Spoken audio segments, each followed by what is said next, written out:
طالب لما حضرته الوفاة دخل عليه النبي صلى الله عليه وسلم وعنده أبو جهل فقال: أي عمي قل لا إله إلا الله كلمة أحاج لك بها عند الله. فقال أبو جهل وعبد الله بن أبي أمية: يا أبا طالب ترغب عن ملة عبد المطلب. فلم يزالا يكلماه حتى قال آخر شيء كلمهم به على ملة عبد المطلب.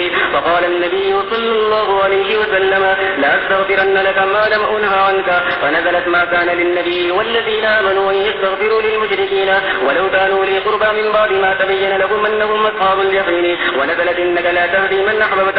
وبه قال حدثنا عبد الله بن يوسف قال حدثنا الليث قال حدثنا ابن الهادي عن عبد الله بن خباب عن أبي سعيد الخدري رضي الله تعالى عنه وعنهم أنه سمع النبي صلى الله عليه وسلم وذكر عنده عمه فقال: لعله تنفعه شفاعتي يوم القيامة فيجعل في زحزاح من نار تبلغ كعبه يغلي منه دماغه. وبه قال حدثنا إبراهيم بن أبي حمزة قال حدثنا ابن أبي حازم والدراوردي عن يزيد بهذا وقال: تغلي منه دماغه. باب حديث الإسراء وقول الله تعالى: سبحان الذي يسرى بعبده ليلا من المسجد الحرام إلى المسجد الأقصى. وبه قال حدثنا يحيى بن بكير قال حدثنا الليث عن بكير عن ابن شهاب قال حدثني أبو سلمة بن عبد الرحمن قال: سمعت جابر بن عبد الله رضي الله تعالى عنه وعنهم أنه سمع رسول الله صلى الله عليه وسلم يقول: لما كذبني قريش قمت في الحجر فدل الله لبيت المقدس فطفقت أخبرهم عن آياته وأنا أنظر إليه. باب المعراج.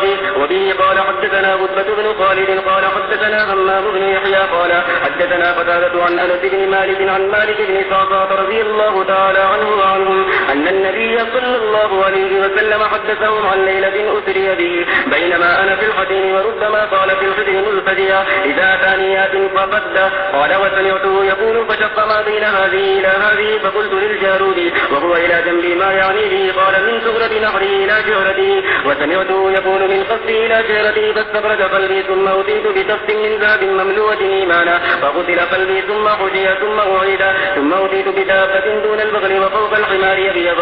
فقال له الجارود: هو البراق يا أبا حمزة. قال: أنس: نعم يضع خطوه عند أقصى طرفه. فحملت عليه فانطلق بي جبريل حتى أتى السماء الدنيا فاستفتح فقيل: من هذا؟ قال جبريل. قيل: ومن معك؟